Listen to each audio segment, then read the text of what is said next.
All right, ladies and gentlemen, it's time for your Smackdown review for March 22, 2024.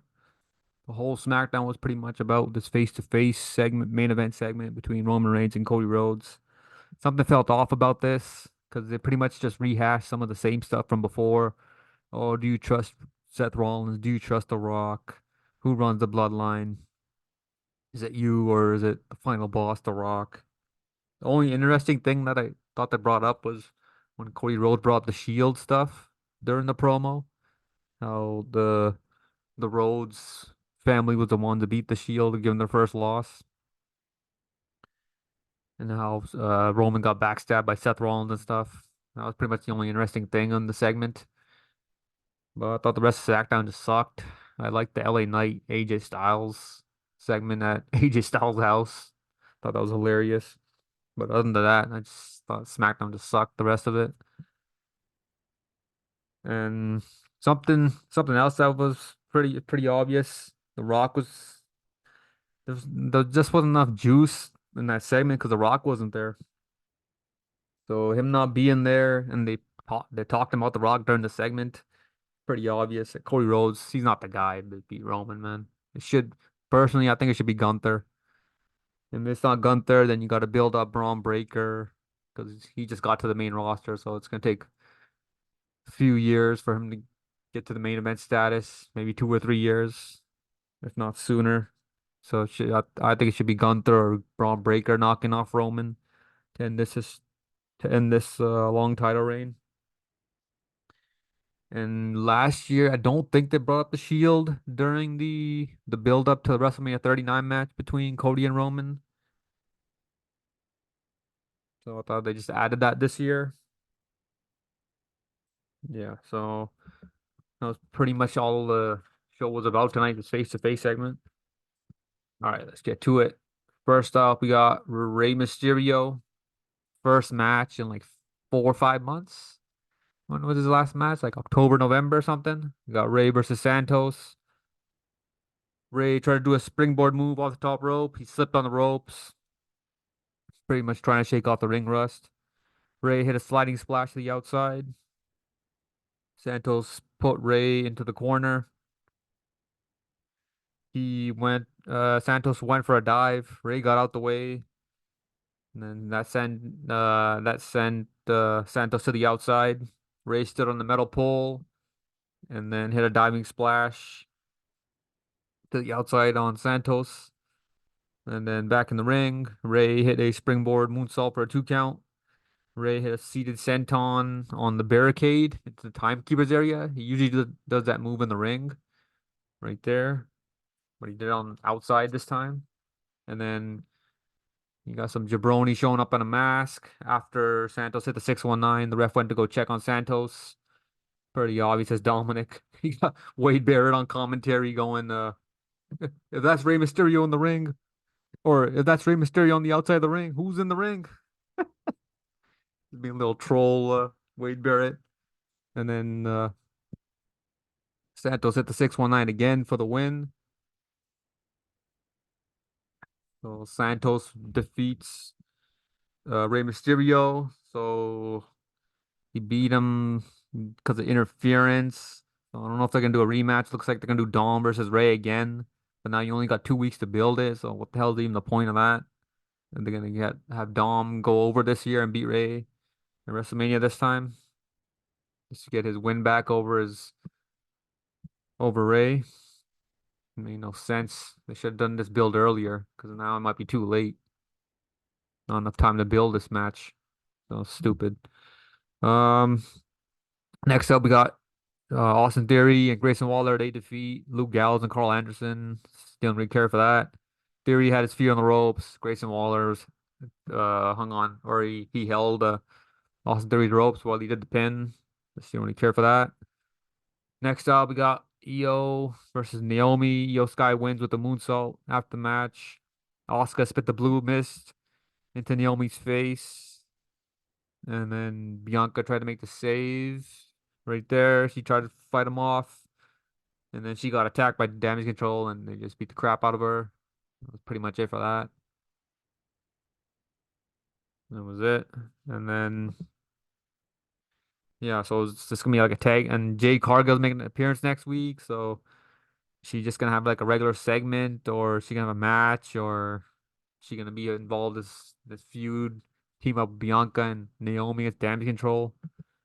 Who the hell knows? Could have her feud with Nia Jax on Raw or some. Oh no, she's on. Nia Jax is on Raw.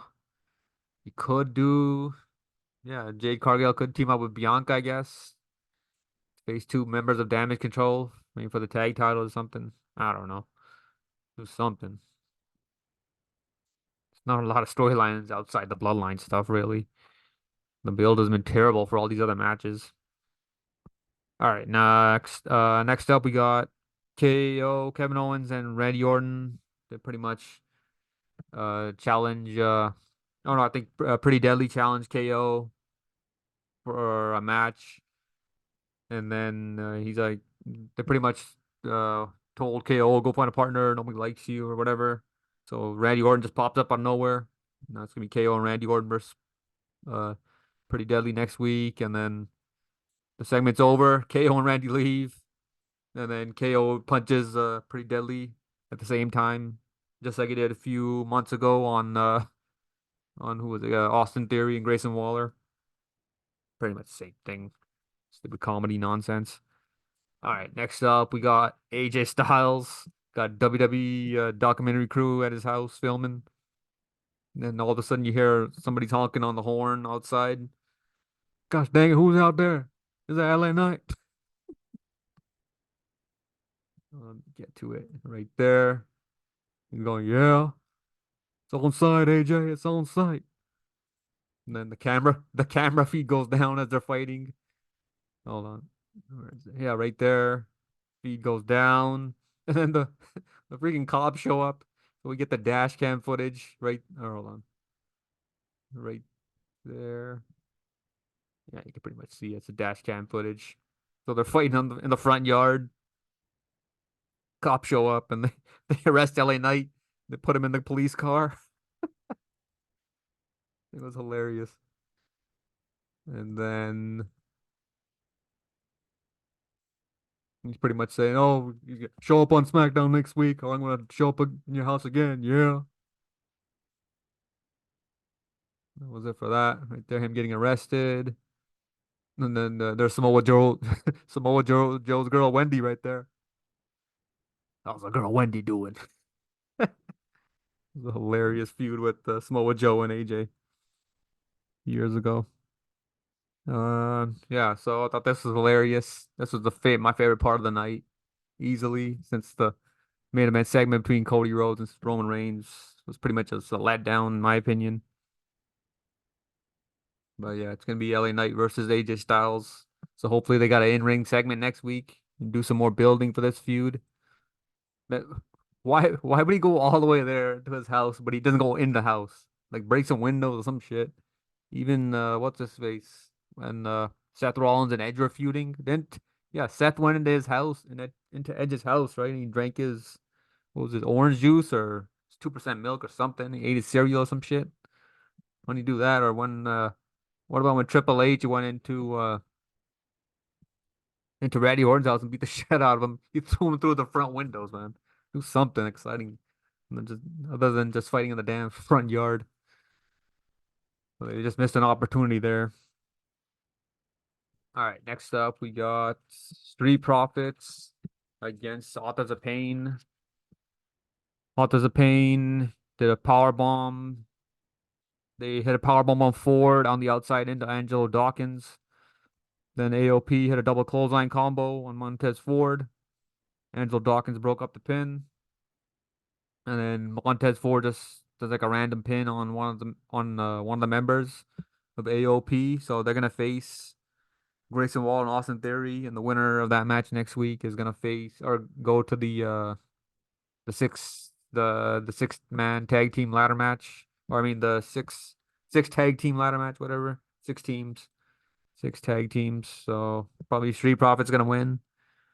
And then we'll see the breakup of Grayson Waller, Austin Theory, I guess, during that match. Maybe some sort of miscommunication if they do the start of that feud. All right, next up we got the main event segment between Roman Reigns and Cody Rhodes. Tribal Chief heads out there, says he's here all by himself. And then they go to commercial break. Why do during the most important segments on the show, they always go to commercial break? Freaking ruins it, man, because these guys' entrances take forever. So Cody heads out there, says, if you came alone, I came alone. And then Roman says, you're stupid to me. You're not fit to be the face of the company. You align with my little brother, Seth Rollins. Where was Seth at on Monday? You were in a bit of a jam. He was showing you his true colors. Says, we had a bond. Talking about Roman and Seth. He stabbed me in my back when we thought we were going to be family. What do you think is going to happen to you? Good point by Roman. And Cody says, we all remember the Shield. Do you remember the first team that beat the Shield? The last name was Rhodes. Bloodline is not a faction. It is family above all. Roman's got a new t-shirt. Says family above all. He says, can I trust Seth? He hates my guts. You might be right. He hates you more. I'll see your situation and raise you another. Can you trust The Rock? I mean, who's really in charge? Is it the tribal chief or is it the final boss? That line, the final boss, it got brought up by The Rock last week when he said, if you smell what the final boss is cooking. And then Cody Rhodes brought it up again this week and there was no Rock. You can see Roman, like deep down inside his guts and his soul, every time he hears that, he gets a little pissed off, but he hasn't reacted to it on the mic yet. So, you know, he's got to be seething inside because he truly feels like he's the final boss, and The Rock does too. So, it's got a good point there by Cody. And then Roman says, "That's old news. This is what I'm talking about here. Spoken and spun like a true politician. You run for governor?" Anyone got any kids in the crowd that Cody can kiss? Because Cody will make him part of his entrance because he loves you. That's all you do is promise this, promise that. You don't ever deliver. You're number two. And listen up, ladies and gentlemen. Listen up, y'all. This is the greatest number two of all time. He's the goat of being number two. That's all you'll ever be is number two. Because I'm number one forever. Then Cody says, you grew up in this industry, same as me. You were probably a kid looking in the mirror, wanted to be the face of a generation. And he says, the biggest pro wrestling star, Bruno. We're talking Bruno. We're talking Flair, Hogan, Rock, Austin, Cena.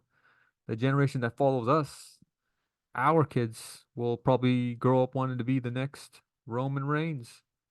That's your destiny. You're unfamiliar with mine.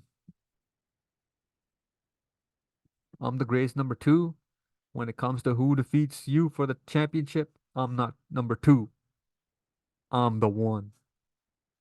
So now he's Neo from the Matrix. And Roman's Dom Toretto from Fast and Furious. The family above all LL's t-shirt. Then he says, good luck at WrestleMania. And he sticks his hand out for a handshake. This guy, Roman's right about this guy, man. This guy's an idiot. Rock and Roman insulting this guy the whole time, the whole build up for the feud. He wants a handshake. And then Roman drops the mic and he shakes Paul Heyman's hands. And then yeah, so he gets out the ring. Paul Heyman's out the ring, and then he snaps his finger like he's Thanos. Music turns on, and then we got Jimmy and Solo. They show up in the crowd. Hold on, where's the photo? Yeah, right there. Solo, there's Jimmy, and then they go stand beside Roman. And then we got main event Jey Uso and Seth Rollins showing up right there. And that pretty much ends the show. That's pretty much it for SmackDown. Just wanted to see if any other clues. Yeah, if you guys don't believe The Rock is part of this segment that The Rock is gonna turn on Roman. It's pretty obvious now because of all the questions that Cody had about him. Well, can you trust The Rock? Can you trust Seth Rollins? And then you had the whole you're the greatest number two ever, greatest number two, I'm number one. So, and what was the other thing he said? Oh, you make promises, promise this and all that. You'll never be number one because I'm number one forever. So it's yeah, it's pretty obvious. Cody's gonna win, even though I think he shouldn't, because The Rock's gonna screw over Roman. It's pretty obvious now he's gonna screw over Roman Reigns. But they've been giving clues all the whole build up ever since that ever since after the press conference they had, the WrestleMania kickoff press conference, whatever it was called. Yeah, they've been giving out pretty much clues away that The Rock is gonna backstab Roman. Only thing is the other one, people think Seth Rollins might turn. They haven't really given a lot of clues about Seth Rollins possibly turning on Cody and trying to screw him over. So don't not sure that's gonna happen. And then maybe some people think Paul Heyman might turn on Roman. That could be a possibility because he's already turned on him once before during this whole feud when it was Lesnar and Roman, and they kicked Paul Heyman out the bloodline, and then he rejoined. He stabbed Brock Lesnar before in the back, like when Lesnar first started with the company. It was against Big Show at the Royal Rumble. I can't remember what year that Rumble. 02 or 03, I think, when it was Brock Lesnar versus Big Show, and then Paul Heyman pretty much screwed over Lesnar, young Brock Lesnar, and during that match, and helped Big Show win the title. And who's the other guy? Oh yeah, and he turned on CM Punk, so he's got a history of pretty much screwing over his own guys. But he's already left Roman, so he's gonna leave Roman again and align himself with Cody.